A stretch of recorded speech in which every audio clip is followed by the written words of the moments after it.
Hello दोस्तों, नमस्कार। आप सभी का हमारे न्यू ब्लॉग में स्वागत है। कैसे हैं आप सब? प्यारा सा कमेंट करके जरूर बताइएगा दोस्तों। तो आप सभी को हम ये बताने के लिए ब्लॉग बना रहे हैं कि दोस्तों हम आए हैं नौका विहार चंपा देवी पार्क, जो कि यहाँ पे गोरखपुर में राजन जी महाराज आए हैं और राजन जी महाराज का कथा चल रहा है।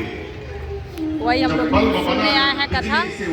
बहुत देरी से आए हैं। हमारा बाबू भी आया है, बाबू के पापा भी आए हैं। तो गोरखपुर से कौन कौन है और कौन कौन आया है राजन जी महाराज का कथा सुनने?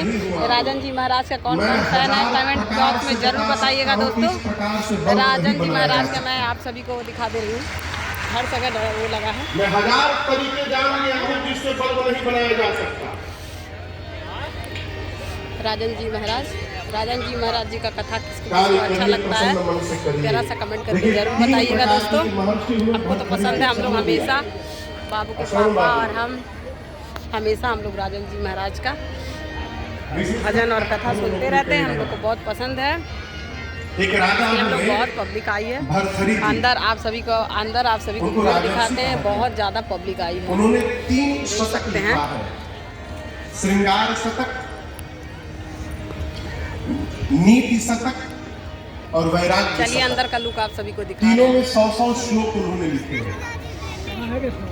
नीति शतक का एक श्लोक कहता है कि समाज में 3 प्रकार के मनुष्य होते हैं। प्रारब्ध्यते न खलु विघ्न भयेन नीचैः, प्रारब्ध्य विघ्न विहिता विरमन्ति मध्याः, विघ्नैः पुनः पुनरपि प्रतिहन्यमानः, प्रारब्ध्य च उत्तम जना न परित्यजन्ति। कहते हैं 3 प्रकार के लोग होते हैं। नीच निम्न कोटि के, मध्यम कोटि के और श्रेष्ठ कोटि के। इन तीनों का अंतर क्या है? निम्न कोटि का व्यक्ति कौन?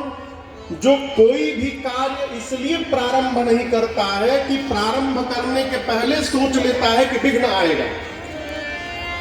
अभी काम शुरू नहीं किया, पहले ही विघ्न की कल्पना कर लिया और काम बंद कर दिया। निम्न कोटि का व्यक्ति।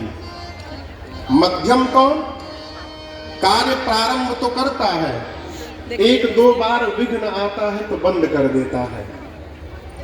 और श्रेष्ठ व्यक्तित्व कौन है? एक बार जो कार्य प्रारंभ कर दिया, विघ्न के ऊपर विघ्न आवे, कितनी बार भी विघ्न आवे, जब तक पूर्ण नहीं करता तब तक छोड़ता नहीं। ये श्रेष्ठ व्यक्तित्व का लक्षण होता है। थॉमस एडिसन श्रेष्ठ व्यक्तित्व थे। 1000 बार फेल होने के बाद भी नहीं छोड़ा उन्होंने। अंत में उनकी देन है कि इस लाइट में हम और आप बैठ के कथा गा रहे हैं। प्रसन्न मन से कार्य करिए हो, आप कुछ भी कर सकते हैं। जब राजन राम जी की कथा गा सकता है तो धरती पर कुछ भी असंभव नहीं है।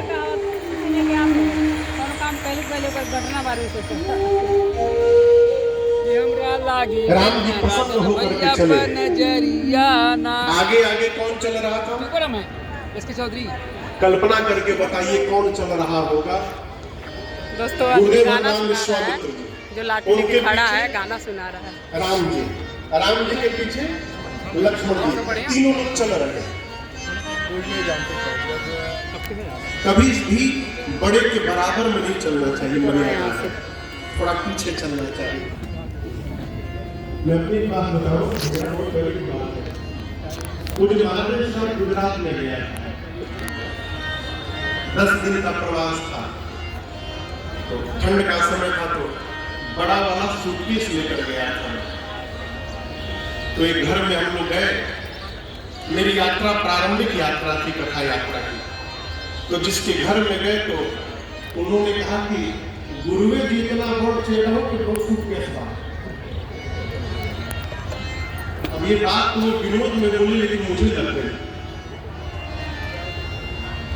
उसके बाद से लेकर अब तक जब जब भी मैं महाराष्ट्र के साथ यात्रा करता हूँ तो छोटे सूटकेस लेकर के जाता हूँ।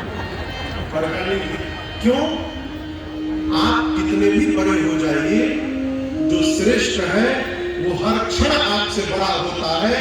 और यदि आगे सुनिए, गुरु के साथ शिष्य की तुलना होने लगे तो शिष्य का दुर्भाग्य है। गुरु सर्वकाल सदगुरु होता है। अपने